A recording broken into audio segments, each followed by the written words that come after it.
আমি একটু জানতে চাইছি কারা কারা রেশন শপ ডিলাররা আছেন, একবার হাত তুলুন। অনেকটা ভারী মাত্রায় আমাদের রেশন শপ ভাইরা এখানে আছেন, ডিলার ভাইরা। স্কুল থেকে কারা কারা এসছে?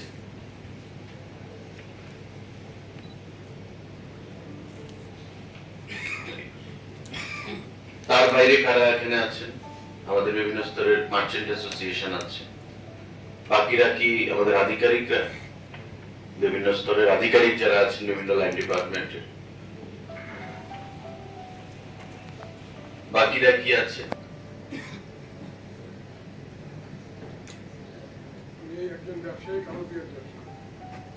মানে ব্যবসায়ীদের প্রতিনিধিত্ব করছে। আপনি ম্যাডাম টিচার, মানে স্কুল থেকে এসেছেন।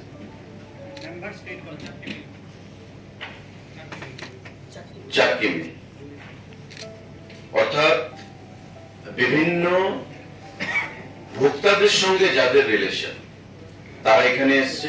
পাশাপাশি আমাদের যারা টার্গেট গ্রুপ, স্কুল কলেজ, সেখানকার মানে কলেজ থেকে আসেনি, স্কুলের প্রতিনিধিরা কলেজ থেকে এসছে। থ্যাংক ইউ, আজকে এখানে উপস্থিত হয়েছেন। এটা আমাদের খুবই একটা শর্ট বা ছোট প্রোগ্রাম, ব্রিফ প্রোগ্রাম একটা, এবং আমরা আগামী দিনে এই বিষয়ে সারা রাজ্য ভিত্তিক বড় কর্মসূচি নিচ্ছি, সেটা আপনাদেরকে আমরা জানাবো।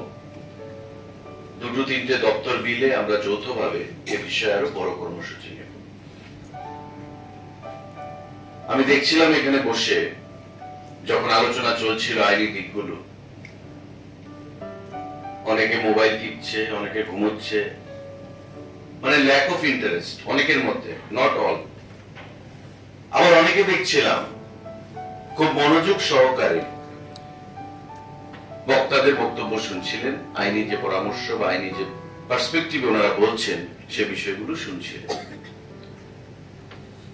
পুরোটা ব্যাপারই কিন্তু অ্যাওয়ারনেস এর উপর, সচেতনতার উপর, এবং এখানে presence of students and teachers are very important, এবং তাদের যে অ্যাটেন্টিভনেস, মনোযোগ এই অনুষ্ঠানে বা বক্তাদের বক্তব্য শোনার, সেটা খুবই গুরুত্বপূর্ণ।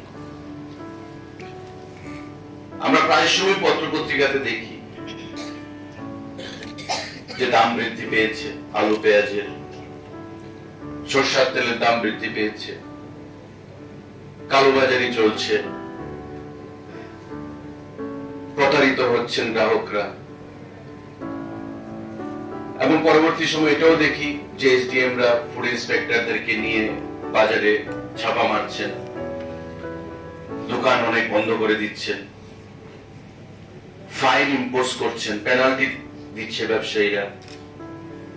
কিন্তু এটা কতদিন? আমি ল সেক্রেটারিকে জিজ্ঞাসা করছিলাম, বা তার আগেও এখানে জয়েন্ট ডাইরেক্টর আছে ফুডের, ডাইরেক্টর ফুড জয়েন্ট ডাইরেক্টরকে আমি দায়িত্ব দিয়েছিলাম যে EC act, essential commodity act আমাদের যে রয়েছে সেটাকে আমরা মডিফাই করতে চাই।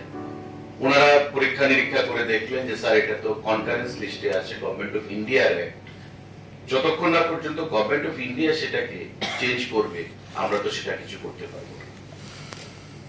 ইট কামস আন্ডার কনকারেন্স লিস্ট।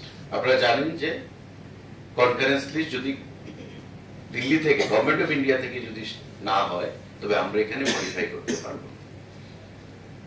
কারণ আমি এমন চাইছিলাম যে যারা কালোবাজারির সঙ্গে যুক্ত, ইসি একটাকে আমরা ক্যাবিনেট করে বিল আকারে যদি প্রয়োজনে অ্যাসেম্বলিতে আমাদের পাস করাতে হয় আমরা করিয়ে দৃষ্টান্তমূলক শাস্তি প্রদান করা যায়, আমরা সেটা করব।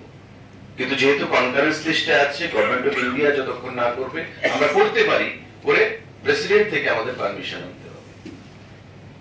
সেটা একটু সময় সাপেক্ষ এবং কঠিন ব্যাপার। তাই আমাদের সচেতনতার উপর, সাধারণ যারা ভোক্তা, সেই ভোক্তাদের সচেতনতার উপর, অ্যাওয়ারনেসের উপর আমাদেরকে নির্ভর করতে হবে, এবং তার জন্যই আজকে আমাদের এই কর্মসূচি।